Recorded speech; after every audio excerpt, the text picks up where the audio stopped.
Hey guys, welcome back to Taylor Talks. It has been a crazy year since I last uploaded. For those of you that don't know, I had a baby and he's already almost 9 months old, which is just crazy to me. But I'm glad to be back. I'm going to be more consistent with my channel. Okay, we are going to start with last week's AEW Dynamite episode on July 29th. So without further ado, let's get into it. First match we're going to get into is Cody versus Warhorse for the TNT title, in which Cody retains his title. Overall, I enjoyed the match. It was pretty good back and forth between Cody and Warhorse. I just feel like whenever Cody loses the championship, it'll just be like totally out of the blue and none of us will see it coming. I feel like it could be someone new they'll bring into the company, or I would even be okay with Warhorse. He's really grown on me as a character in the past few months, so I'm really looking forward to that. I've been really enjoying the building of this championship. Also, did anyone notice JR's little slip up on commentary? He confused Macho Man's flying elbow drop with Shawn Michaels.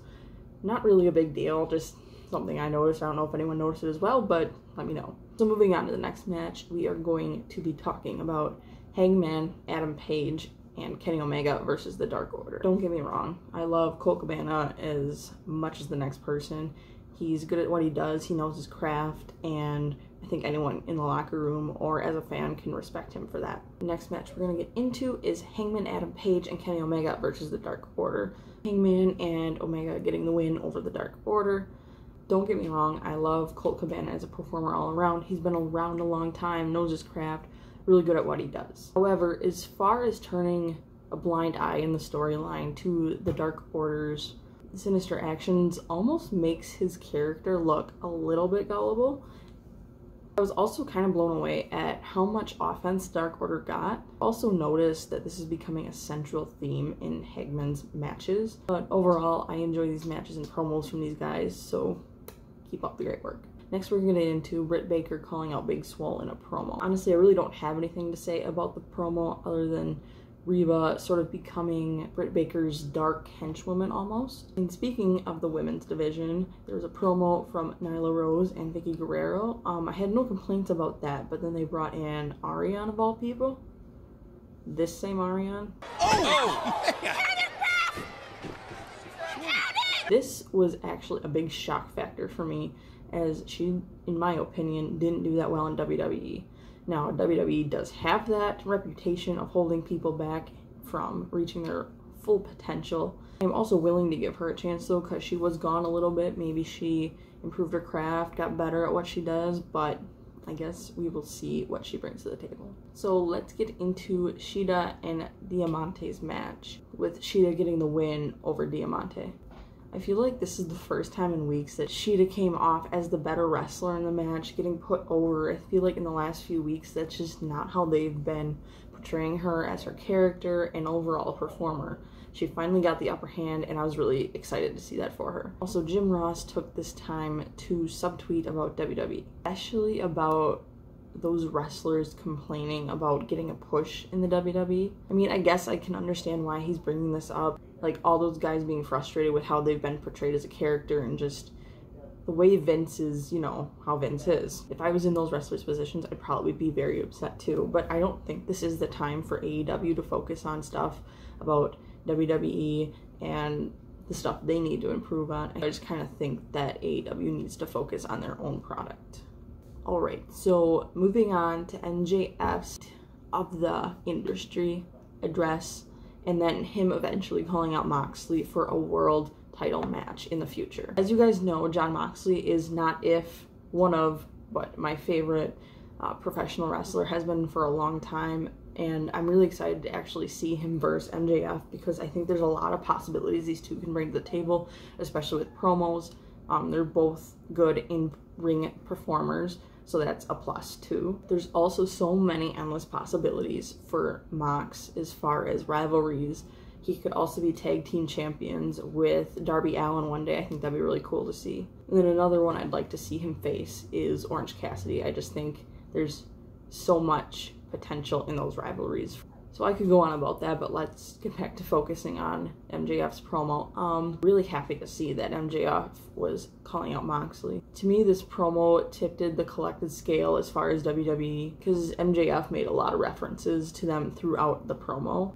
And also MJF telling a woman to smile was such a slick and ballsy move. I get that he's a heel, but damn, dude. Dictator John is also a very wordy insult. I feel like MJF has the charisma to make it stick as a branding idea for Moxley. I don't think it's one of MJF's best promos he's had so far in AEW. It was one of the better world title challenges I've also seen in a while. And then finally we had the tag team match, Brian Cage and Ricky Starks versus Jon Moxley and Darby Allin. So again, I can't really complain about the matches on this card. It was a really good week.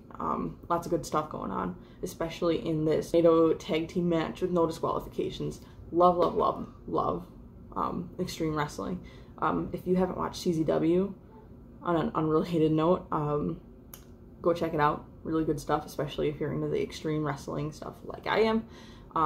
Mox worked for them for a while. He's got a lot of good stuff there too. Moxley always really does good work in these types of settings and matches. I think putting these 4 guys into this type of match was well fitting for all 4 of them. And it's kind of cool because Moxley and Allin have already some sort of alliance between them. They've had feuds in the past and had really good matches with each other, but they also have really good charisma, and I'd really like to see them as a tag team one day. Allin was also put on the shelf for a while by Brian Cage at All or Nothing during their casino ladder match, which resulted in Cage and Moxley also having a recent feud between the two, including Cage going for Moxley's world championship. Yeah, I really like the story here. Really like the tag teams here. Really good story building in my opinion. Taz cut a brilliant promo just hyping up Brian Cage and proceeded to hand the microphone to Brian Starks, just kind of bragging about himself and kind of what he does.